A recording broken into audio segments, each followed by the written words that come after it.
All right, thank you, Tony, and thank you, attendees at Region 1 and 2. It's great to be back.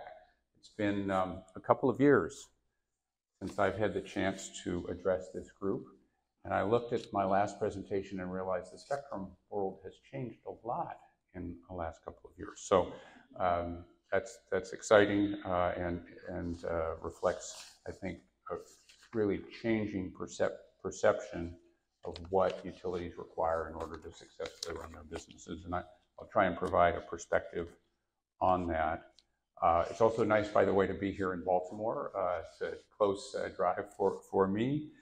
We have Megan is attending from Select Spectrum as well, so it feels very good. And thank you to the group of folks who've come from longer distances. Usually it's me getting on planes, so I know that's not necessarily an easy thing to do. As we go through, please raise your hand, interrupt, object if you feel differently, ask a question.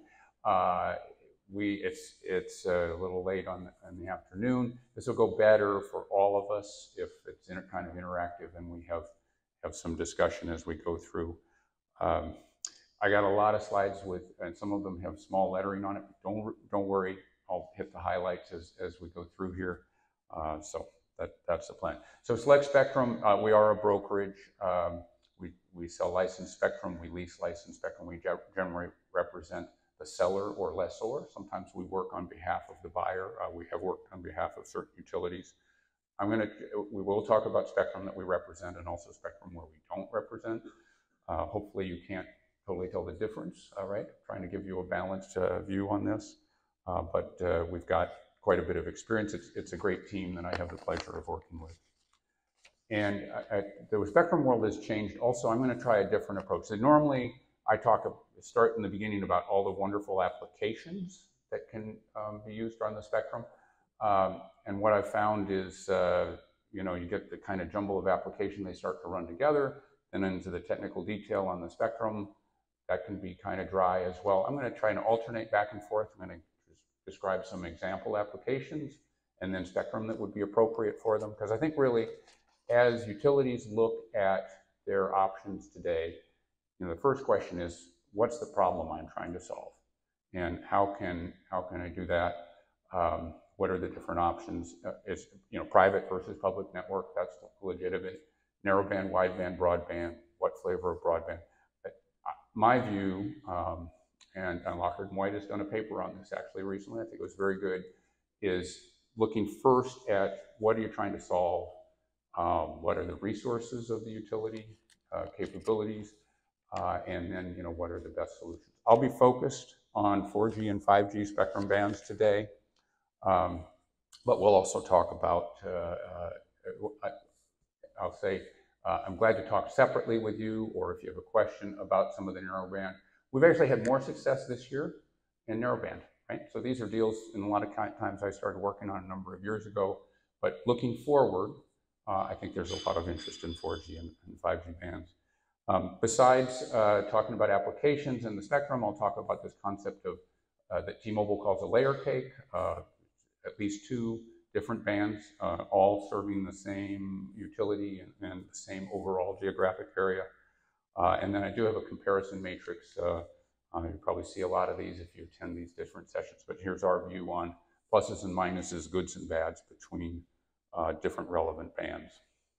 So speaking of relevant bands, I mentioned to Jim yesterday from West Monroe, I thought he'd hit some of them, but not all of them. Here's the 6 that I think are most relevant today for utilities considering their applications.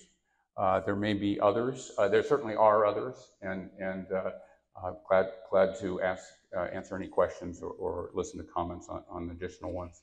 I'm going to start low and work up in terms of frequency range. Other than that, there's no particular logic to this order.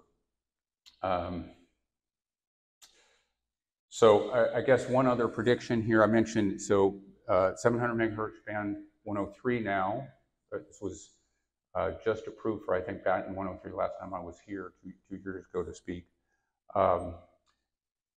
it's an example of a machine-to-machine oriented spectrum, right? In terms of the 4G, 5G world, this is only NB-IoT. It can't do true broadband.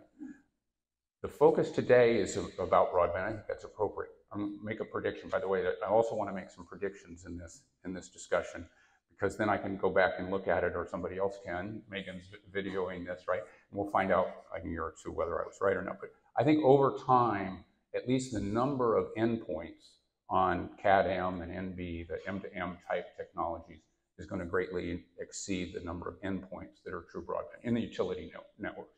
Doesn't mean necessarily that's the most important, but just in terms of the total volume of sites out there. So let's see how that works. All right, benefits of 3GPP. So this is a global standard organization, supports literally billions of chips per year. Lots of emphasis on security. We're all doing financial transactions over our phones now.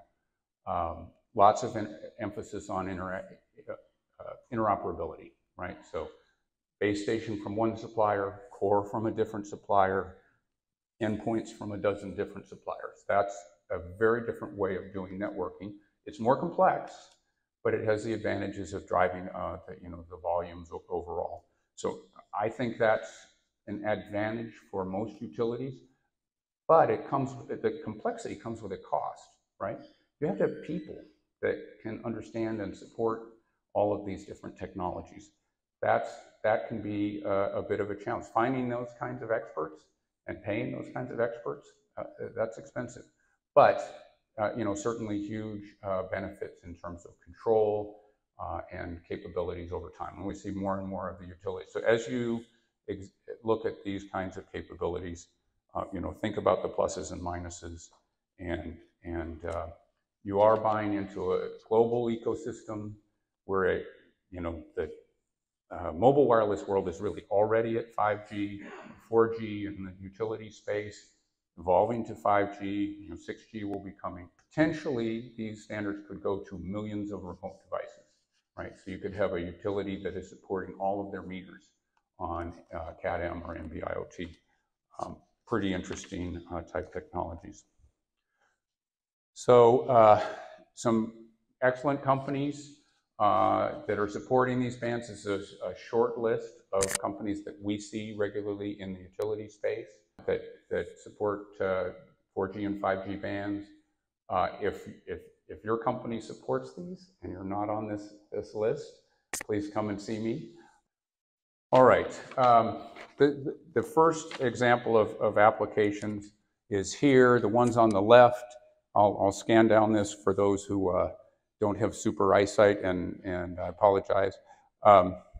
Mobile or fixed data services, field area networks, AMI, either direct to the meter, and this is increasingly what we're seeing as being where the metering companies are going, or for backhaul, of course, SCADA, and distribution automation, and then what we call the industrial Internet of Things, very broad, because we think that one of the overall goals of these 4G and 5G networks will be to provide a baseline that can support just multiple applications. And I think this is the one that's easiest for executive management to understand. Instead of supporting a dozen different networks, a utility can gradually over time push their traffic onto a single network. So we think that's a big, big advantage. All right, so here's an example that we ran in terms of figuring out, okay, what is the cost benefit of moving to an IoT network? And in this case, it would NB-IoT network as a logical approach. So this is Grandview Research did a study. They're showing a total of $7 trillion in global revenue, trillion with a T, for IoT technology by 2030, based on a compound annual growth rate of 23%. Obviously, you distill that down to just the US or just your area, it's smaller, but huge capabilities to monitor and control a variety of different devices, to reduce energy consumption, to reduce the production of CO2 and other greenhouse causing gases, to sense for methane is one of the examples that's already being deployed that we're seeing, and to optimize energy usage. So this has both economic advantages and also environmental advantages. So now we get to the streetlight example. So in this case, we looked at a city with about 500,000 residents. Based on overall average, it's about 1 in 13. It's about 1 streetlight for every 13 people around the country. The savings that city could achieve based on the overall 15-year life cycle, $109 million. This is a combination of reduced energy consumption, right? The streetlights are more efficient. You can turn them up and down according to what's going on. If there's a need from either police or a gunshot sensor or something like that, the lights can come up. Most of the time, the lights can be down. You can sense when they need maintenance and only dispatch when there is a requirement, or dispatch on a more controlled basis. So lots of different advantages. If you extrapolate, so savings to that one city, $109 million. Even in a city of 500,000 people, that's money. And again, these are Itron-based numbers. You extrapolate that nationally, you're talking about almost 15 million tons of CO2 saved on an annual basis. So huge benefits, and nationwide, $73 billion over the 15-year life cycle. So potentially huge savings, dwarfs the kind of numbers that we normally talk about. We thought that was pretty exciting. All right, so there's some examples of applications. Again, most of these applications could be supported on a wide variety of different spectrum bands. I'm going to talk first about the lowest band, 600 megahertz out of the 6 that I listed. So this is spectrum that was auctioned. It mostly went to T-Mobile. There are, however, other holders of these licenses, and in some areas it could be acquired. It has obviously very good propagation. The power levels are actually not all that high, only 3 watts on the uplink, but at these propagation levels, probably adequate for most applications. Lots of consumer devices. If you have a T-Mobile phone, this is in your phone, almost certainly, unless you have a very old phone. Total is 70 megahertz. And again, while T-Mobile has a big chunk, there are portions that are held by individual investors. So where available, maybe 15% of the pops of the country, something like this. This could be a good answer. By the way, the auction didn't have a lot of competition. The prices were relatively reasonable, particularly in rural areas. Now, they're owned by investors, and those investors might not be so reasonable when the time came to sell them the spectrum.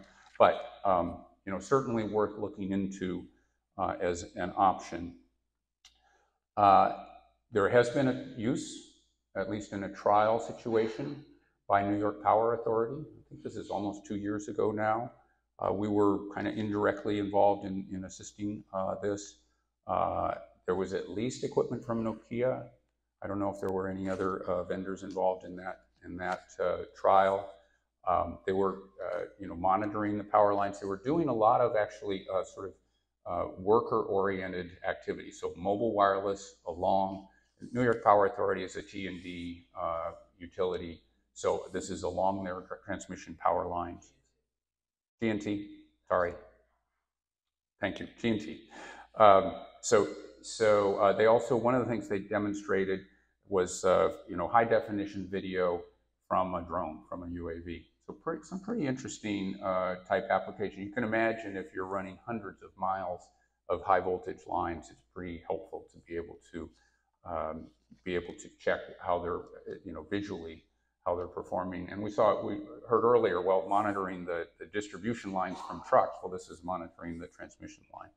And I'm sure they could now use some of the same kind of AI technology to look for. So it was a successful trial. Maybe an example here of one of the issues, it hasn't gone to an actual deployment. There was other spectrum trials at the same time. So far, this one has not moved forward. I don't know the exact circumstances. I think there's been some change in leadership at NIPA, so this may come back. I know that the investors would like to get a very good return on their investment, so we'll see. So this is the band, upper 700 megahertz A block that I talked about last time I was here. This is in the hands of utilities and critical infrastructure covering about a third of the population of the country. There's over 24 utilities that now hold these licenses. We think more coming soon, by the way. I'm keeping my fingers crossed, but looks like there's some activity in the works that hopefully will lead to some additional owners coming up soon. Again, it's only 1+1 megahertz. This is not what most people would consider broadband. I don't consider it broadband. We have, on the industrial radio side, some very high performance radios that are sort of optimized for this kind of spectrum that deliver low latency and high throughput if you measure it on a per megahertz basis. Very good performing radios. Some of the companies who make those radios have been here and exhibiting their equipment. And I think, you know, this has been a success. What's now available that I think will turn the green portion, which is the still available portion, to blue, which means we sold it, right? And that's our objective, to sell this spectrum. And access spectrum, which is, many of you know, John Kozlowski holds the portion there in the middle of the country in general, is NB-IoT. So this is now certified as a technology that is part of the 3GPP standards. NB-IoT has very long range, very low cost per endpoint, pretty low speed, and a fair amount of latency, right? So it doesn't fit every application, but it fits a lot of applications. And one of them that I think we're going to be demonstrating actually at UBBA is direct to meter, right? So meter direct to the tower, to the eNode B type communications. So we think that's definitely relevant in the water and gas environment. Maybe less so in the electric environment, although at least one meter maker says, yeah, we could do this. So, you know, this is a summary of this spectrum, and we'd sure be glad to talk with you more about this. All right, some of these facts I covered. Notice 30 watts uplink power, right? So the combination of very low frequency, generous power limits, NB-IoT, as I said, very long range. We're talking about 25 miles non-line of sight in the NB-IoT environment, be it a little bit shorter, but higher speed transmission. So this is, you know, interesting spectrum. It has its range of applications. I think we'll continue to see more adoption, but it's not true broadband. It has been used by Salt River Project. They've deployed a network that they call their field area network. This was one of the first 2 or 3 utilities to adopt this. They are controlling a wide range of devices across their area. I think their goal originally was something to get in the order of 70,000 devices. I don't know how far they are down that path. So they use it for monitoring and controlling. One of the things that is active in that area is obviously solar. So they're using this to control some of and monitor some of the solar activities. They found it to be quite cost effective and successful. So this has been an interesting example. I think a precursor, right? So this is started several years ago, maybe 7 or 8 years ago now, of where some of the broadband networks are going as they were early entrant and have come up with some very good solutions. All right, so the next one that I want to talk about is 800 megahertz. This is band 26. You heard about it this morning from Greg Kunkel, and he's talked about the process to repeat very quickly. The spectrum is controlled by T-Mobile. The Justice Department said as part of the T-Mobile merger with Sprint, you have to sell this off. They agreed to provide an option to Dish. That option has expired.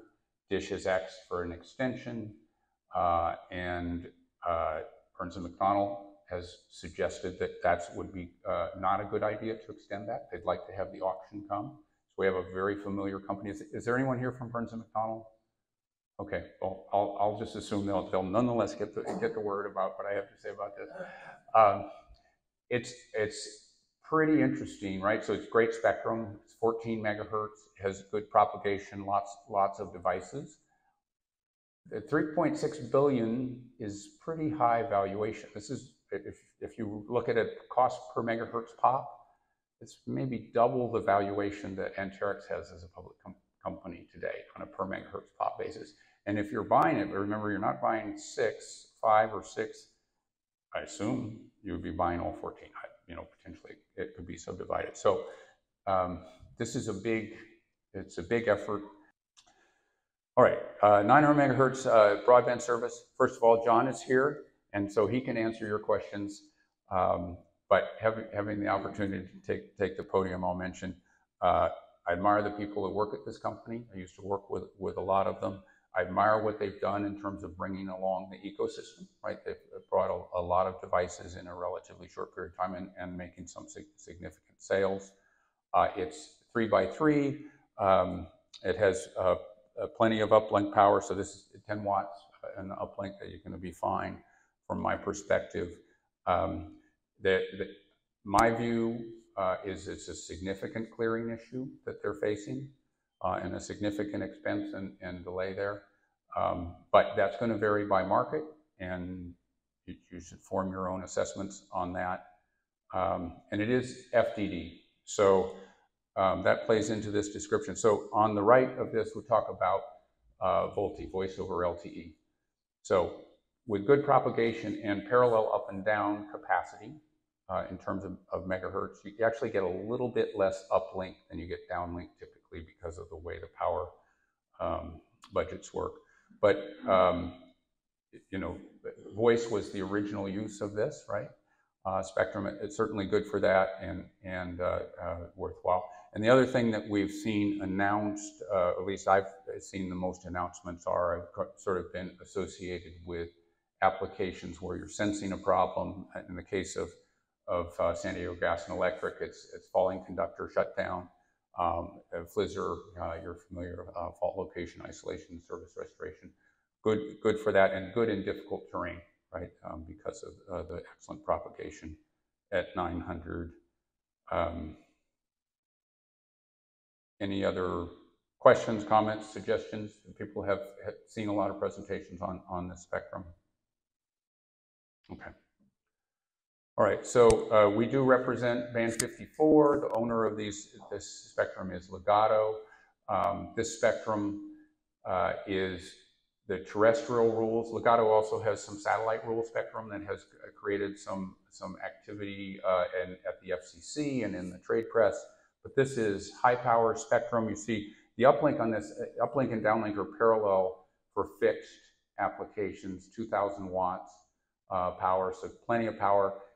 One of the, obviously the propagation in the low mid band is quite good, not quite as good as it is below 1 gigahertz, but still, the carriers consider this prime spectrum. There's been lots of value in the so-called AWS spectrum, for example. So we see this as a good balance between propagation and capacity. It's time division duplex spectrum.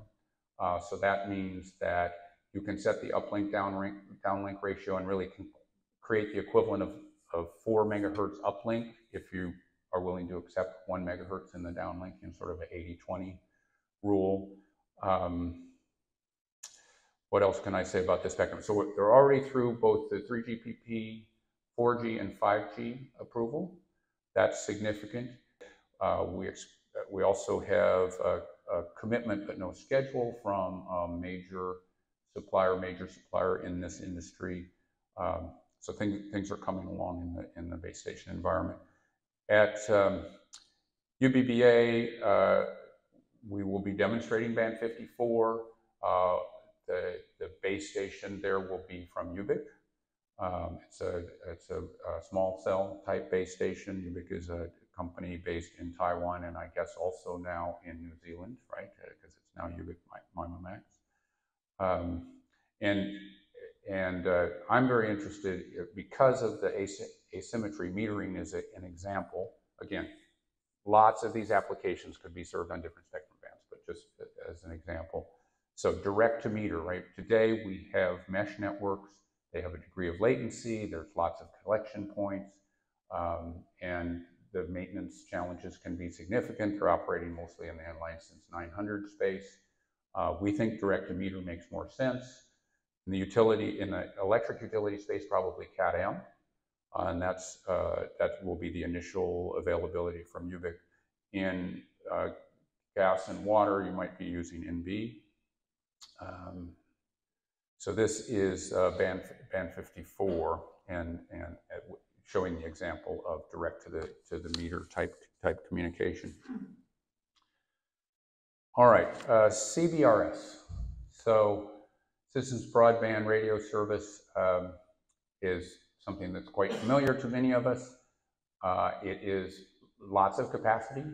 You could have, I think, 70 megahertz in the GAA tier, or 40 megahertz in the actual priority access license tier. There is some sharing, right? So the Navy has initial dibs on this, and if you're along the coast, you may have to shut down temporarily to allow the carrier task group to pass by. There are some earth stations that operate in this band in certain parts of the country as well. But this has been very popular, lots of deployments. Our view has been there was a lot of excitement, and then people have gotten into some of the challenges of deployments, and it's gotten to be a little bit, people are finding, okay, well, the SAS has an occasional outage, or there's some problems there. I think people have been a little disappointed with the range of these systems. It is a low power system operating at 3.55 gigahertz and above. So it's not going to have the same kind of broad coverage that perhaps, that some of the lower frequencies do. There's different categories of devices, depending on whether they're professionally installed or indoors or outdoors.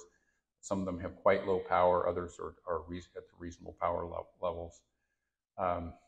So our view overall in this is good spectrum in relatively limited geographies. So if you have substations, probably a very good way to go. Some of these are sort of Wi-Fi today. This would be an improvement compared to Wi-Fi is our view.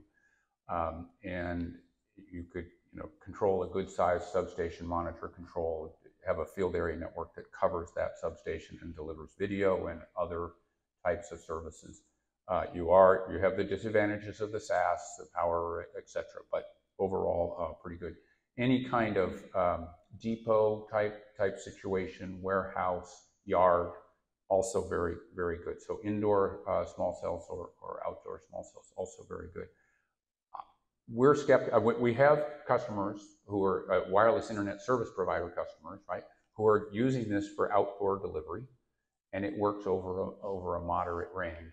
But when you start to think about the size of the coverage area of a typical utility, I think that's a challenge, right? It's going to be, I think, very, very difficult to operate in that kind of situation. Okay, so that's the discussion, sort of the individual spectrum bands. When the carriers build networks these days, and this is actually a T-Mobile graphic, they cover, in general, low band for what they call nationwide, and it's broadly available in most areas, typically sub 1 gigahertz. The mid band, anywhere from, let's say, mid 1.5 gigahertz up to 3.5 or 4 is where they build capacity in places where they need it. So the mid band tier for them doesn't cover everything. It covers areas of high demand, downtown urban areas, buildings, stadiums. Well, when you start to get into like a stadium environment, that's where they use the millimeter wave, or convention centers, places where you have high concentrations of lots of people who want to use their phone, is what we see. So in the utility space, I think the millimeter wave for the moment is irrelevant. Layer cake becomes just 2 layers. And I think this is a very viable way. And we have suggested this as a way to, if you have low band frequencies that you can provide coverage, great. 700 would be a good solution. Maybe 900, Jerry, would be a good solution as well. And then if you have capacity issues, then CBRS for sure, right? Especially because you can get some of it on the GAA tier, but also other mid-band frequencies. Band 54 could be an example. So over time, this is the architecture that the carriers have evolved to. I think over time, we may see utilities do that, especially since they already have a lot of low band frequencies. I was talking with one of the manufacturers today. Say they have a customer and who's just purchased 220 megahertz spectrum. They bought it from us, right? So I mentioned at the beginning. So it's not 3GPP spectrum, but it does provide broad coverage. So you get the same kind of concept where they could now fill in with, or take their areas where they have more demand, higher capacity requirements, and build a broadband system in it. So I think that you'll start to see this layer cake type approach. I mean, the economics of buying spectrum and equipment to cover your entire operating area can be difficult for utilities. We heard that from West Monroe yesterday. So this is a way to start with one layer and add additional layers over time. Okay, so I think I've covered the benefits. Very long range on the low frequencies, particularly NB-IoT, right? So you're giving up throughput, and in return, what you get is very long range. You can put the broadband capacity in places where you truly need it, and if you go on the 4G, 5G version of this, you can benefit from all those kind of technologies. It should be possible in many cases to use this. I'm not saying this all works today, but it should be possible over time to use the same base station to support different frequencies, both the low band and the higher capacity. All right, so here is my final slide talking about the different technologies. You see, I left off band 26 because it's not really here and available yet, and we're not sure when it will be, but 600, 700, 900, 1670, and CBRS. Maybe hit some highlights on this. I think 600, it's all about if you can get it and you can afford it and the seller is willing to part with it, this is a great solution, right? That's the key here. Those are challenges. 700, it's available. And some of the companies, I guess nobody who's here in this region, but National Grid has a little bit of this already. Some already have it, others can get it. No complexity, it's already clear. The penetration is excellent, and so it's in good shape overall in terms of availability. Capacity is what the capacity is, right? Limited capacity. The 900 megahertz already approved for band for LTE, 4G, 5G is in the works at 3GPP. We will see how that study comes out. Because of that, it has the capacity at 3 megahertz. Will give you pretty good, and excellent in building penetration. In terms of looking at it for your area, have a serious look at what it will take to clear that. Good ecosystem. Band 54 and improving. Band 54. We're excited about this band. We think that the combination of time division, immediate availability, 5G approval, and certainly would be flexible in terms of figuring the right terms that make sense for your business. Obviously, Legato is looking to break in. We're very excited about that. I think this is going to be successful and particularly over time. The key here, and we're working on this very hard, is to get the ecosystem built out and more developed. CBRS PALs, Excellent capacity, widely available equipment, some issues with power and the SAS. So you have to determine if this is the level of reliability that you want for your business. In-building penetration, not so good, but you can do in-building systems, right? So that's, and relatively economically. We do represent a number of parties that hold these licenses. We can, at this point, take your inquiry for any county in the country and take it to a party who has expressed interest in leasing or selling those licenses. And sometimes they'll say yes, and sometimes they'll say no. So kind of nationwide availability is the way I'd say it. It's sort of TBD, case by case kind of thing. So that's the overall perspective on the comparison of bands. In the end, I think what I started with is, depending on your application, take some time and look at that, get a qualified expert. We heard yesterday from Joe that it's not just having a base station, it's also a PLMN and an MC, and there's a lot of complexity to these things. So think through all of the aspects, get some professional guidance on these things, having a partner to work through. And that's not us, by the way. We can help you on the spectrum side, but there are very qualified engineering firms, planning firms that can help you with that. So questions on the matrix, comments on the matrix before I advance from that? Okay. We are at the point where I don't have anything to add, but I'd love to hear comments or questions from the audience.